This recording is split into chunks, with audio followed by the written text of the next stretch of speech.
מה זה אקטיב? אקטיב זה תוכנה לגבייה של שכר לימוד למוסדות חינוך, והיא תוכנה שמבוססת באינטרנטי. זאת אומרת, אני נכנס לדפדפן, מכניס שם משתמש, סיסמה שאני מקבל מיוחד בשבילי, ונכנס למערכת. המערכת מציגה לי את האלפון, רשימת ההורים של התלמידים שלומדים במערכת, בבית ספר, בישיבה וכן הלאה. דבר ראשון, נותן לי אפשרות כאלפון לראות, לסנן מאוד מאוד בקלות.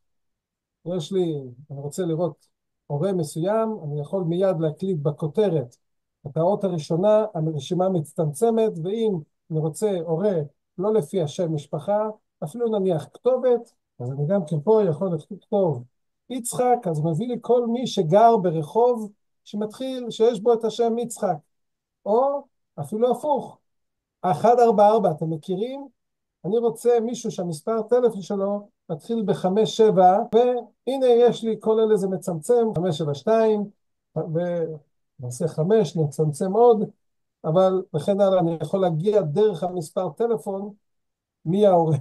ברגע שהגעתי להורה, אני רוצה את ההורה אסרף דביר, לדוגמה, אני לוחץ פה על המנעול, ואז אני מקבל את מלוא הנתונים, את הפרטים של ההורה, כתובת, טלפונים של האבא, של האימא, כולל אפשר להעלות את הצילום תעודת זהות, שיהיה לנו במערכת, באונליין, לאו דווקא במחשב שאתה נמצא בו כרגע, מכל מקום, יצאת לבית, יצאת לחוץ לארץ. הנתונים, כולל המסמכים, נמצאים לך בכף יד, בכל מחשב, בכל מערכת. פרטי התלמידים, מאוד מסודר, שמות, איזה כיתה, כמה כל תלמיד משלם על שכר לימוד, האם יש לו הנחה, הסעות, הסך הכל של כל ילד, והסך הכל של כמה תלמידים וכמה משפחה משלמת.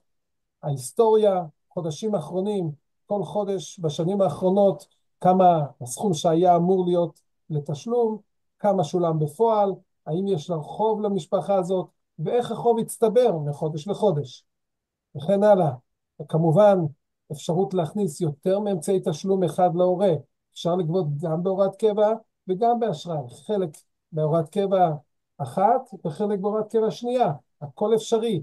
אפשר לעשות את השכר לימוד באמצעי תשלום אחד, הסעות באמצעי תשלום אחר.